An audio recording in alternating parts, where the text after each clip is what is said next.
আজ রাতে করব ছোলা ভটুরে আর লুচি। তার জন্য ময়দাটা মেখে নিয়েছি, এর মধ্যে ঘি দিয়ে আর চিনি নুন দিয়ে ভালো করে ময়ান দিয়ে ময়দাটা মেখে রেখেছি। আর এখানে ছোলা আর আলু সিদ্ধ করে নিয়েছি। দেখো ছোলাটা একদম কত সুন্দর, দেখেছো? চাপ দেওয়ার আগেই হাতে একদম গলে যাচ্ছে। ছোলা, আলু আর এর মধ্যে এলাচ, দারচিনি, লবঙ্গ, একটা তেজপাতা দিয়েছি আর সামান্য একটু লবণ, হলুদ, একটু লঙ্কার গুঁড়ো, এই দিয়ে এটাকে সিদ্ধ করে রেখেছি।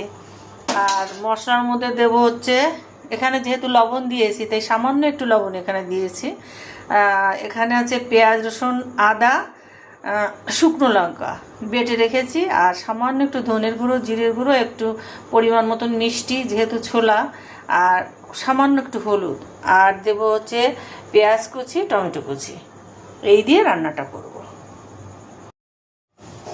আলু আর ঝোলটাকে একটু আলাদা জায়গায় তুলে রেখেছি আর এই যে ছোলাটাকে একটু চামচ দিয়ে ভালো করে ঘেটে দিয়েছি। যেহেতু গোটা গোটা ছোলা তো একটু ভেঙে দিলে পরে ভালো লাগবে, তার জন্য ভেঙে দিলাম। উনুনে কড়া বসিয়ে দিয়েছি, শুধু একটু জিরে ফোড়ন দেব। জিরে ফোড়ন দেওয়ার পরে হালকা একটু জিরেটাকে ভেজে ওর মধ্যে পেঁয়াজ দিয়ে দেবো, আর কিছু দেবো না। ভালো করে ভেজে পেঁয়াজটাকে তারপরে অন্যান্য মশলাটা দেবো। পেঁয়াজটা সুন্দর করে ভাজা হয়ে গেছে, এবার টমেটো কুচিটা দিয়ে দেবো। টমেটোটা একটু ভাজা হোক, তারপরে মশলা দেবো। টমেটোটা একটু ভাজা ভাজা হয়ে গেছে আর সব মশলা একসঙ্গে দিয়ে দেবো। দিয়ে এবার সুন্দর করে কষিয়ে তারপরে ডাল আর আলুটা দিয়ে দেবো। মশলাটাকে দেখো সুন্দর তেল ছেড়ে দিয়েছে। এই সময় আমি একটু গরম মশলা গুঁড়ো দিয়ে দেবো, আর দেবো না, যেহেতু ওই যখন সিদ্ধ করেছি তখন একটু দিয়েছি আর এখন একটু দিয়ে দিলাম। এবার আলুটা দিয়ে দেবো, সিদ্ধ আলুটা দিয়ে দেবো। আলুটা একটু ফাটিয়ে দিয়েছি, মানে ভেঙে দিয়েছি হাত দিয়ে।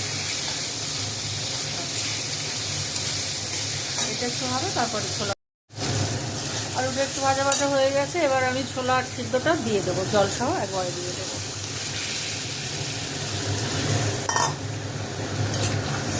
এবার একটু হবে, তারপর ফুটবে, তারপরে নামিয়ে দেবো। আমার ছোলা ভটুরে একদম রেডি, এবার নামিয়ে দেব।